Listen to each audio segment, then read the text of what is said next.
Akhir-akhir ini kita disibukkan dengan berita ijazah palsu yang dituduhkan kepada Pak Jokowi, dan Pak Jokowi bersama pengacaranya telah melaporkan tuduhan ini kepada Polda Metro Jaya yang pada saat ini sedang melakukan penyelidikan apakah ada unsur pidana atau tidak. Beberapa waktu yang lalu, saya juga melihat video dari seorang profesor yang diwawancari oleh sebuah stasiun televisi.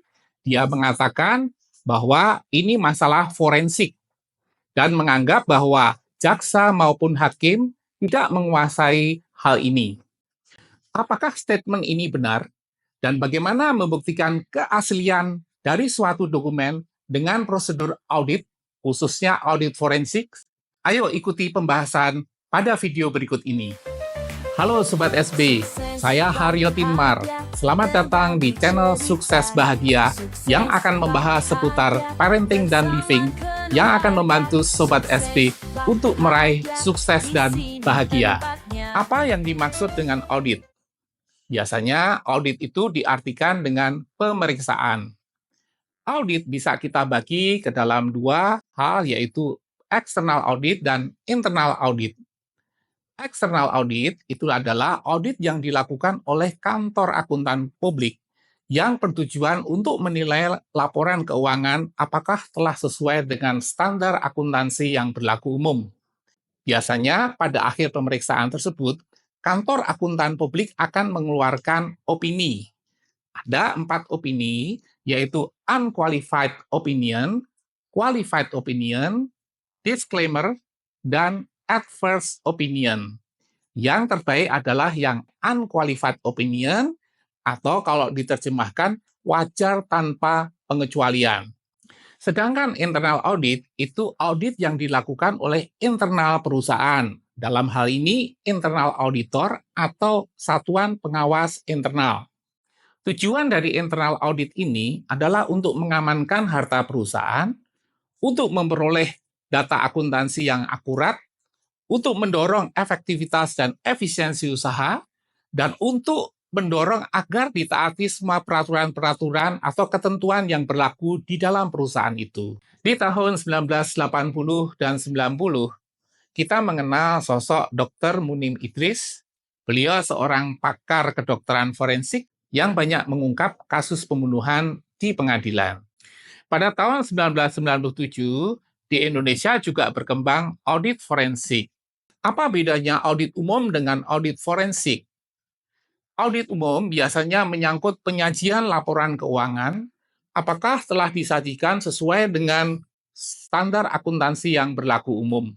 Sedangkan untuk audit forensik, ini lebih ditekankan untuk investigasi.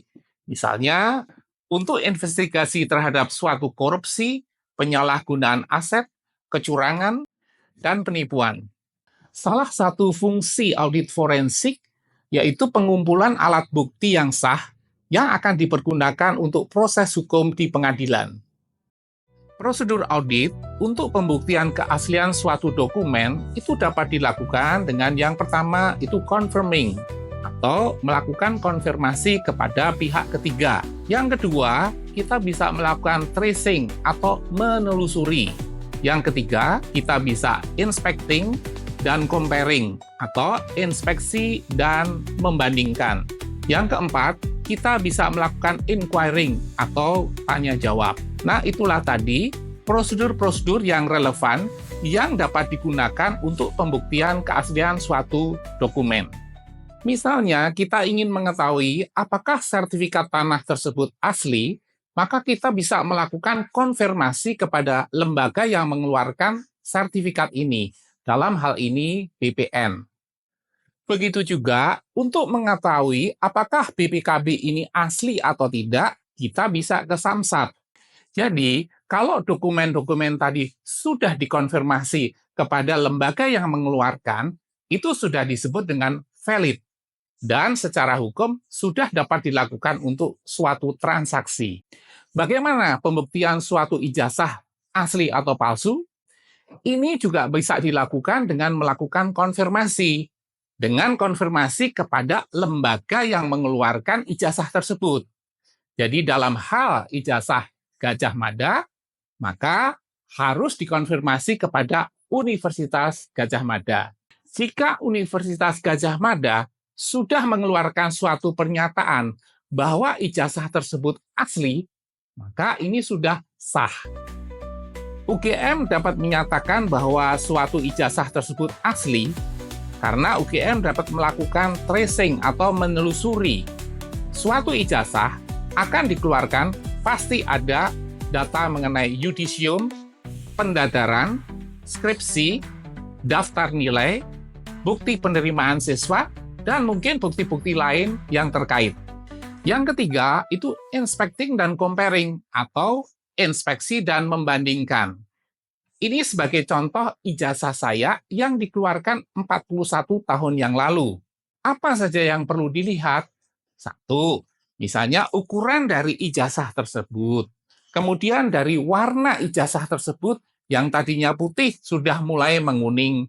Yang ketiga juga isi daripada ijazah ini apa, bagaimana bentuk tulisan, terutama tulisan tangan ini, dikeluarkannya pada tanggal berapa, kemudian siapakah yang menandatangani ijazah tersebut, ya. Kalau misalnya kita ingin tahu bahwa apakah ijazah ini asli, kita juga bisa membandingkan dengan ijazah yang dikeluarkan pada periode yang sama.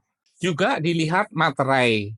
Kebetulan ini tahun 1984 masih menggunakan materai 25.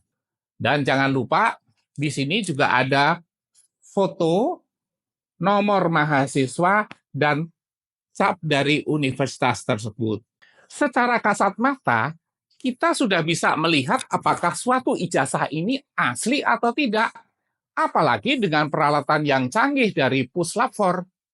Jadi, untuk mengetahui suatu ijazah itu asli atau palsu, bukan ijazah yang beredar di medsos kemudian dianalisis. Itu hanya untuk mengetahui apakah ini sudah diedit atau belum diedit.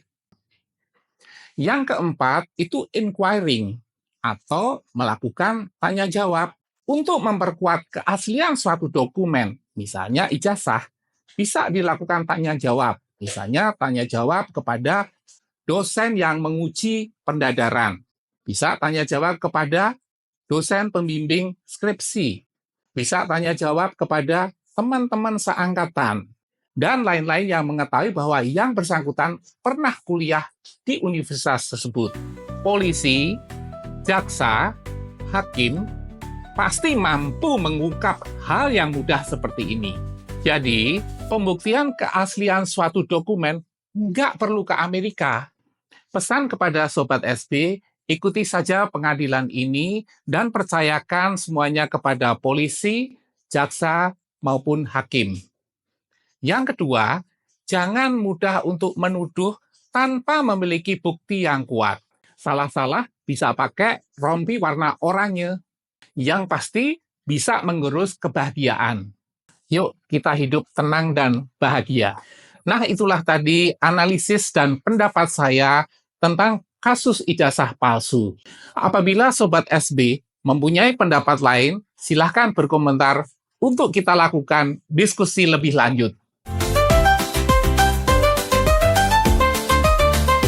Sukses bahagia berbagi cerita. Sukses bahagia bersama keluarga. Sukses bahagia di sini tempatnya.